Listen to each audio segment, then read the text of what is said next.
Mayor Barnett, distinguished members of the council. I'm Douglas Williams. I'm a resident of Shannon Forest. You've heard from business people. You've heard from representatives of other government bodies. You've heard from our attorney. Now I'd like to give you the viewpoint of a mere resident.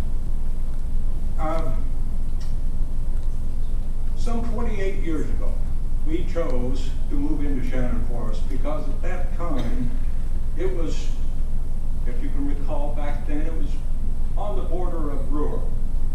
The city's grown now and it no longer has that delight. But nevertheless, we are still in the county. The city then nor now has anything that I want. Nothing.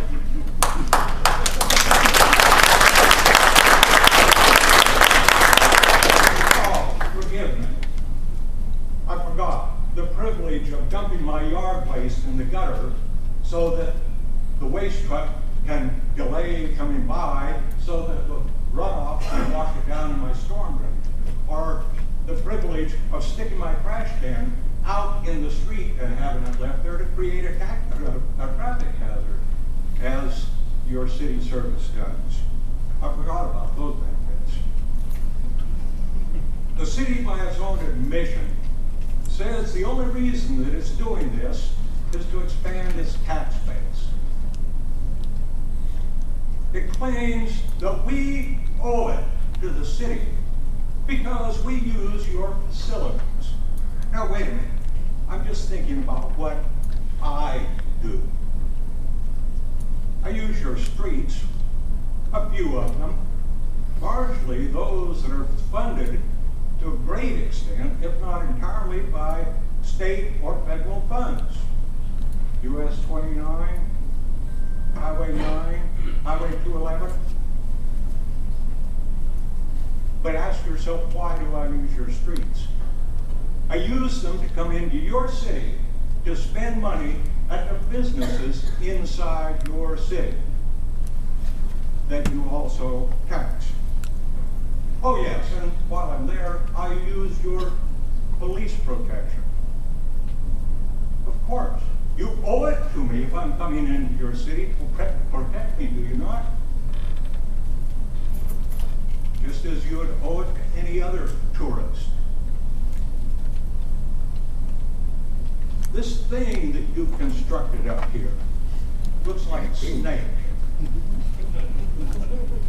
Looks like it runs probably halfway down through the county. Now, if you look at the construction of that thing, it's quite evident that it is designed to include only those who are not in a position to defend themselves. Those sewer agreements, for example. Okay. And take another close look.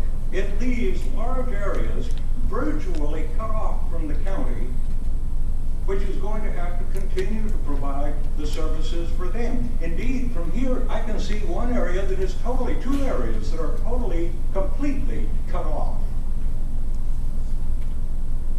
That cannot stand. So what will you gain out of this besides the money that you're after? By the way, coming down out of your turf, so to speak, to rob us of our money, somehow, forgive me, but it just brings to mind the Somali pirates. What do you gain out of that? Hundreds of hostile boats. You say, so what? They're not my district. Well, I've got news for you. We already have the structure of committees to campaign in your districts if you vote in favor of this. So if you wish to continue the honor of serving your city, you might just consider that. That's a mere resident's view. The battle is not over. Thank you.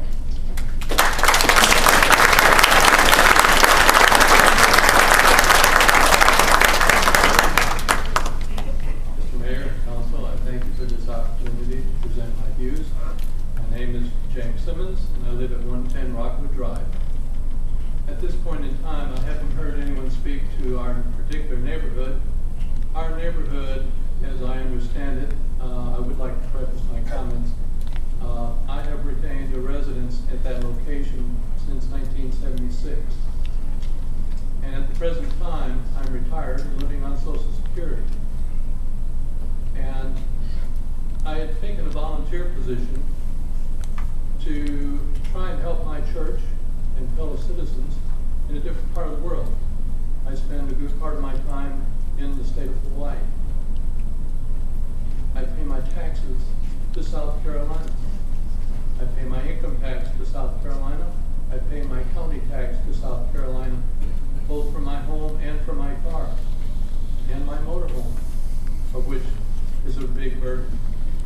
And I'd like to say that as a retired individual, I feel that being annexed because of a sewer agreement, which I feel was definitely misrepresented to me at the time, because I made several phone calls and discussed with other individuals. I was told that if we did not sign that for our neighborhood, that the sewer line would not be brought into our neighborhood. And therefore it was my understanding it was necessary for the good of the neighborhood to sign the agreement, which I did. As I understand it now, had I not signed that, I would be in a different position, because from the information that I was sent to the state of Hawaii, where I am living presently, that there's only 2 individuals in my neighborhood that are being annexed out of about 10 homes, which seems to be very unreasonable, especially in considering that the house next door to me is for sale. And if I choose to sell my home, that it's very unlikely that an individual is going to be willing to pay the same price for my home as they will for his home, which is paying only county tax, and my home would be paying a city tax. I feel that's an unfair representation. I do wish that you, as the mayor and the council, would consider the fact that this is unfair representation. I've listened to the others individuals, and their points are much more important than mine, but I do feel the individual single homeowner is necessary for you to understand that we feel this is unreasonable for myself and for the other neighbors. Thank you.